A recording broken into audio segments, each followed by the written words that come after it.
ये लड़की, ये क्या कर रही है? मैं तुझे कितनी देर से देख रहा हूँ, पर तुझ पर अभी घर का काम खत्म नहीं हुआ। पता नहीं कौन सी सोच में लगी रहती है।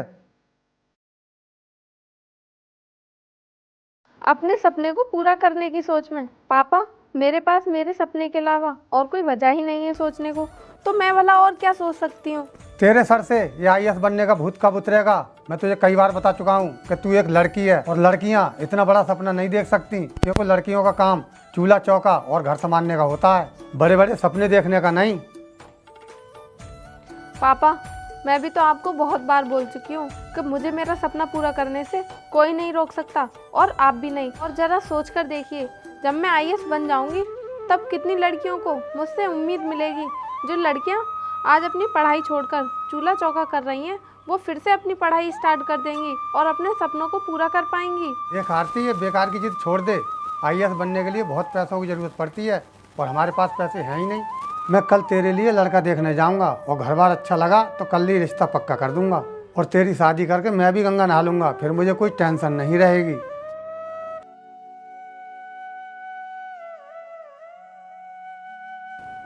मतलब मैं बचपन से लेकर आज तक आपके लिए एक बोझ थी, और आप मेरा हाथ पीले कर कर चैन की सांस लेना चाहते हैं? यही तो कहने का मतलब है आपका। ठीक है, अगर ऐसी ही बात है तो मुझे अपनी पढ़ाई के लिए आपसे एक भी पैसा नहीं चाहिए। अब मैं अपनी पढ़ाई खुद ही करूँगी, चाहे इसके लिए मुझे कुछ भी करना पड़े।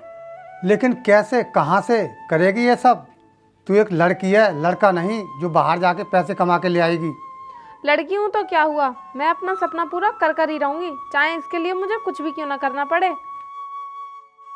बेटी रुक, मैं तुझे कितना भी समझा लूँ तू करेगी वही जो तुझे करना है। और अब मैं भी देखता हूँ तू इतने पैसे कहाँ से लेकर आती है।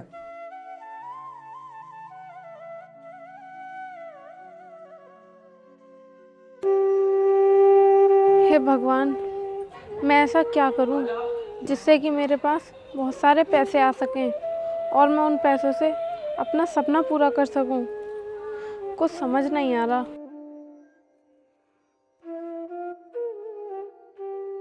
ऐसा करती हूँ, मैं किसी के घर काम मांग कर देखती हूँ, शायद मुझे कुछ काम ही मिल जाए।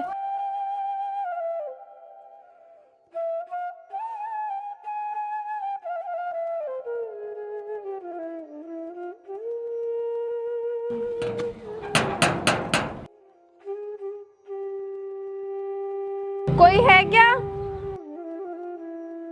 कोई है क्या? दरवाजा खोलो। लगता है घर में कोई नहीं है, तभी दरवाज़ा नहीं खुल रहा।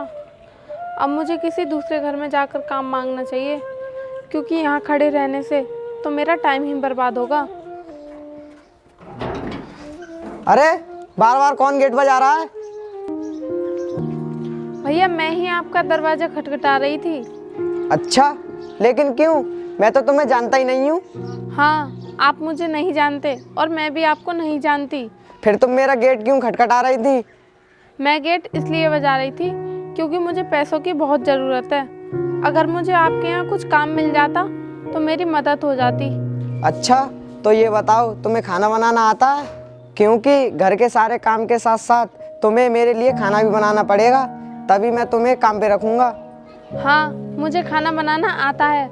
मैं आपके घर के सारे काम कर दिया करूँगी, झाड़ू पोंछा बर्तन मैं सब कर दूँगी, बस आप मुझे काम पर रख लीजिए। ठीक है, तो कल से काम पर आ जाना। लेकिन तुमने तो ये बताया ही नहीं, तुम क्या करोगी पैसों का? अरे भैया, आप भी कैसी बातें कर रहे हो, जबकि आपको पता है कि इस दुनिया में बिना पैसों के कोई भी काम नहीं होता।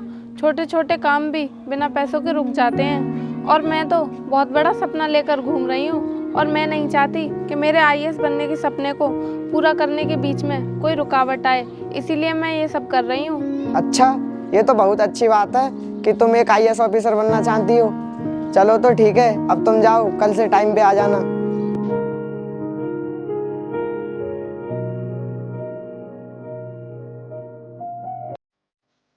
अरे यार, एक बात बता, डूडी की बेटी दिखने में कैसी है? मैंने सुना है वो बहुत खूबसूरत है, ये बात सच है क्या? हाँ भाई, आपने बिल्कुल ठीक सुना है। उसकी बेटी वास्तव में खूबसूरत है, लेकिन भाई उस लड़की में अकड़ बहुत है।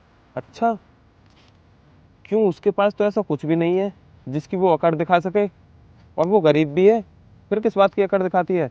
भाई मैंने सुना है वो अफसर बनने के लिए तैयारी कर रही है, इसलिए कोई गांव का लड़का उसकी तरफ कोई आंख उठा के भी नहीं देखता। अच्छा, ऐसी बात है? फिर तो उसका कुछ ना कुछ करना पड़ेगा, नहीं तो वो हमें कहीं का नहीं छोड़ेगी। अरे नहीं भाई, वो तो एक छोटा सा कांटा है, वो भला आपका क्या कर सकती है। यही तो तू नहीं जानता, कभी कभी छोटी चीज़ों को नज़रअंदाज किया गया ना तो वो जानलेवा साबित हो सकती हैं, और मैं ये कभी नहीं होने दूंगा कि कोई मेरे लिए जानलेवा साबित हो। तो अब हम क्या करें जिससे वो खतरा हमारी ज़िंदगी से दूर चला जाए। इसका कुछ ना कुछ तो करना पड़ेगा। भाई देखो, डोरी की बेटी आ रही है, आओ हम उसको मज़ा चखाते हैं। आने दे इसे, आज इसे ऐसा मजा चखाएंगे कि हमारा नाम सुनकर भी कांपेगी।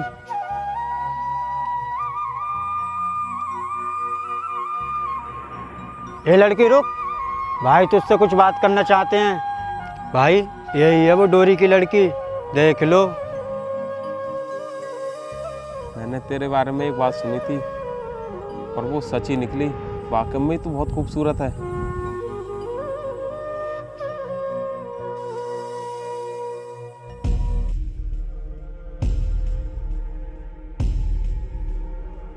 मैं तुमसे कुछ नहीं कह रही तो तुम मुझे बिल्कुल सीधी सादी समझ रहे हो। मैं इस बदतमीजी का जवाब तुम्हें बहुत अच्छे से दे सकती हूँ अगर मेरे पिता तुम्हारे यहाँ काम नहीं करते तो।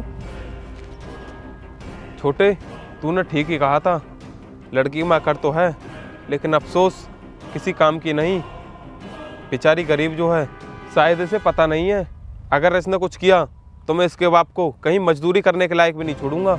भाई आपको कौन नहीं जानता, इसका अंदाज़ा गांव के हर बच्चे को है कि आप क्या चीज़ हो। ये तो फिर हमारी नौकर की बेटी है, इसको क्यों नहीं पता होगा। क्यों लड़की, मैंने सही कहा ना? हाँ क्यों नहीं, तुम्हें मैं तो क्या, इस जिले की पूरी पुलिस जानती है। और किसी दिन कोई ऐसी ईमानदार अफसर देश की सेवक बनकर आएगी कि तुम्हारा नामो निशान मिटा कर रख देगी। याद रखना तुम लोग। चल चल निकल, बहुत देखी है तेरी जैसी, हम भी देखते हैं कौन किसका नाम निशान मिटाता है।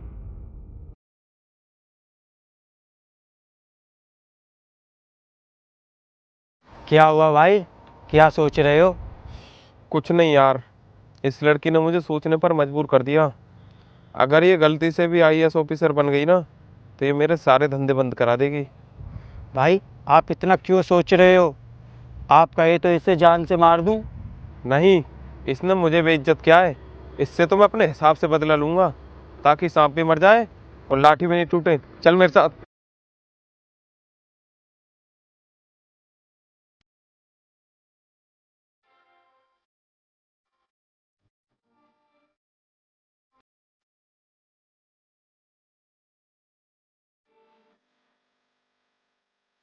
अरे मेरा काम पर जाने का टाइम हो गया, अब मुझे चलना चाहिए। बाकी की पढ़ाई मैं शाम को आकर कर लूँगी।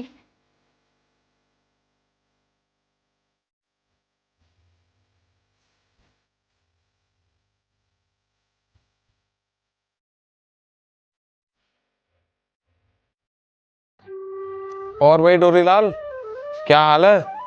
सब ठीक ठाक है नहीं? ठीक हूँ साहब, बोलिए कैसा आना हुआ, आइए बैठिए। आप क्यों परेशान हुए? अगर कुछ काम था तो मुझे ही बुलवा लेते, आपको आने की क्या ज़रूरत थी? अरे डोरीलाल, अब सवाल जवाब ही करते रहोगे, ये कुछ खिलाओगे पिलाओगे भी? आखिरकार हम इस घर के होने वाले दामाद हैं। मालिक, ये आप क्या कह रहे हो?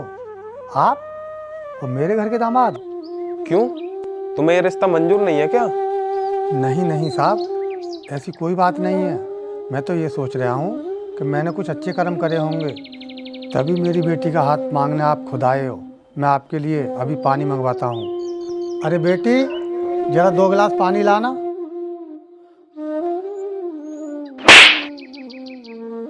अच्छा, तो तूने खुद को बचाने के लिए ये रास्ता निकाला है, मगर मैं तुझे तेरे मकसद में कामयाब नहीं होने दूंगी, ये याद रखना तू।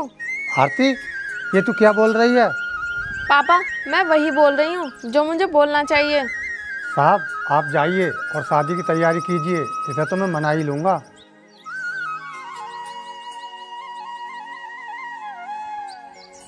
तू पागल हो गई है क्या? कुछ भी बोला जा रही है। जरा सोच, जिस घर में तेरा बाप नौकरी करता है उस घर की तू मालकिन बनकर रहेगी। पापा, आपको नहीं पता इन लोगों की चाल के बारे में। पहले तो इन लोगों ने रास्ते में मेरे साथ छेड़छाड़ की। जब वहाँ पर इनकी दाल नहीं गली तो ये घर तक चले आए। मैं मरना पसंद करूँगी लेकिन इससे शादी करना नहीं। मैं अपने काम पर जाने के लिए लेट हो रही हूँ, मैं जा रही हूँ।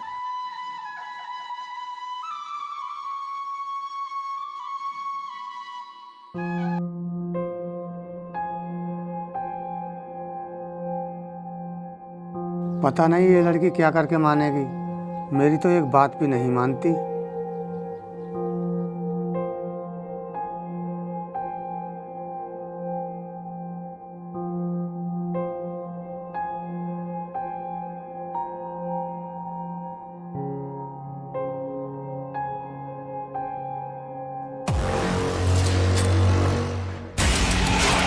और जाने मन, कहाँ चली इतनी जल्दी में? 2 मिनट रुक के हमारा भी मन बहला दो। ये क्या बदतमीजी है? मैं तुझे इतनी बार बेइज्जत कर चुकी हूँ लेकिन लगता है कि तेरी आंखों में तो शर्म ही नहीं है। हट जा मेरे रास्ते से, वरना तेरे साथ अच्छा नहीं होगा। अरे हम भी तो यही चाहते हैं कि तुम हमारे साथ कुछ अच्छा ना करो, लेकिन तुम हो कि समझते ही नहीं हो। अरे इन किताबों को फेंको, आओ तुम्हें कहीं घुमा कर लाता हूँ। हो सकता है फिर तुम्हारा इरादा बदल जाए और तुम शादी के लिए मान जाओ। भाई ये ठीक रहेगा, भाभी को चिड़चिड़ी हो गई है, थोड़ा बाहर घुमा दो, फिर इनका दिमाग शांत हो जाएगा। तुम लोग अपनी औकात में रहकर बात करो, समझे? और हटो मेरे रास्ते से, मुझे कोचिंग जाना है। अरे जा कहाँ रही हो? अब तुमने औकात की बात कर ही दी है तो उसे देख तो लो पहले। इसकी किताब छीन के फाड़ दो, फिर देखता हूँ ये कैसे आईएएस की पढ़ाई करती है। नहीं, ऐसा मत करो प्लीज। इन किताबों में तेरी जान बचती है ना, जब यही नहीं रहेंगी तो देखता हूँ कैसे बनती है तू आईएएस। तू क्या देख रहा है? छीन ले किताब। नहीं प्लीज, ऐसा मत करो प्लीज। मेरी किताबों को मत फाड़ो प्लीज। मैं कैसे करूंगी?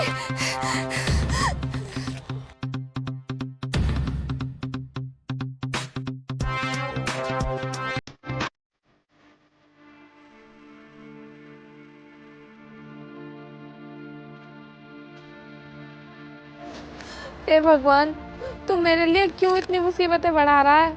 मैं तो पहले से ही इतनी गरीब हूँ, अब मैं ये किताबें कैसे खरीदूंगी?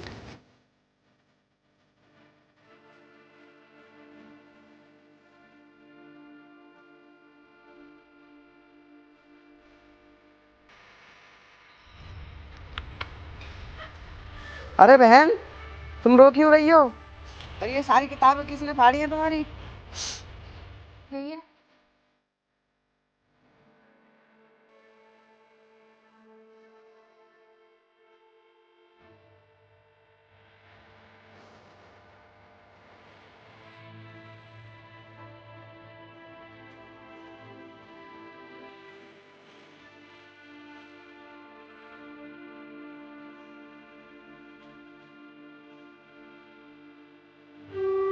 अब तुम ही बताओ, मैं अपनी पढ़ाई कैसे करूंगी? ना तो मेरे पास किताबें हैं और ना ही मेरे पास पैसे हैं। अब मैं अपनी किताबें कहाँ से लेकर आऊंगी? बहन, तुम चिंता मत करो, ये लो मेरे पास कुछ पैसे हैं, इन पैसों से अपनी किताबें खरीद लेना। और हाँ, और पैसों की ज़रूरत पड़े तो मुझे बताना, मैं तुम्हारी ज़रूर मदद करूँगा। ठीक है भैया, मैं आपका ये एहसान कभी नहीं भूलूंगी। कोई बात नहीं बहन, ये तो मेरा फ़र्ज़ है। अब मैं चलता हूँ।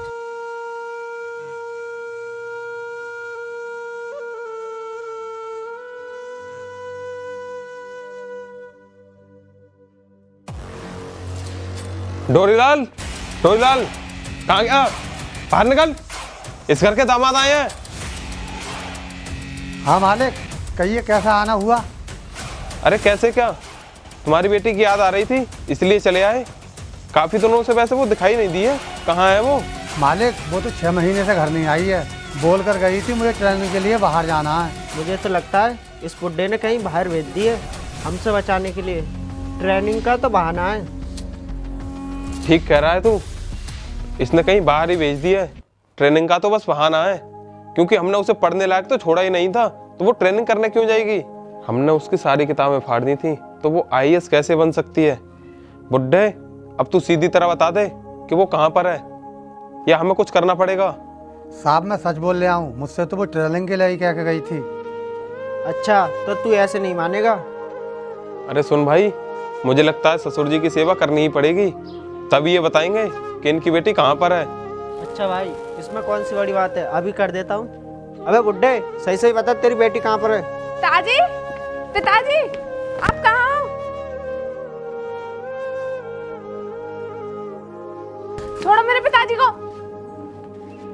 अरे वाह, आ गई तू। अगर मैं चाहूँ ना तो तुम दोनों को अभी जान से मार सकती हूँ, लेकिन मैं ऐसा नहीं करूँगी क्योंकि मैं तुम्हें तड़प तड़प कर मरते हुए देखना चाहती हूँ। क्योंकि खाली पेट रहकर मजदूरी कैसे होती है तुम्हें भी तो पता चले। अच्छा, तो तू हमें तड़पा तड़पा कर मारना चाहती है? तेरी औकात ही क्या है? तू एक मामूली सी नौकर की बेटी है और कुछ नहीं। शायद तुम्हारी आंखों पर पट्टी बंधी है जो तुम्हें सामने खड़ी हुई आईएएस दिखाई नहीं दे रही। अब मैं कोई मामूली लड़की नहीं हूँ, बल्कि एक आईएएस ऑफिसर हूँ। अगर तुझे अब भी यकीन नहीं आ रहा है ना, तो लगा अपने चमचों को फोन और पूछ कि इस समय तेरी फैक्ट्री में क्या हो रहा है। ए लड़की, ज्यादा मत उछल। तू एक मामूली आईएएस ऑफिसर बनी है, लेकिन तू मेरे बारे में नहीं जानती। मेरी पहुंच यहाँ के सारे एमपी एमएलओ से है। मैं जब चाहूँ तेरा ट्रांसफर यूं चुटकियों में करा सकता हूँ, समझी तू? फिलहाल तो समझने की जरूरत मुझे नहीं, बल्कि तुझे है।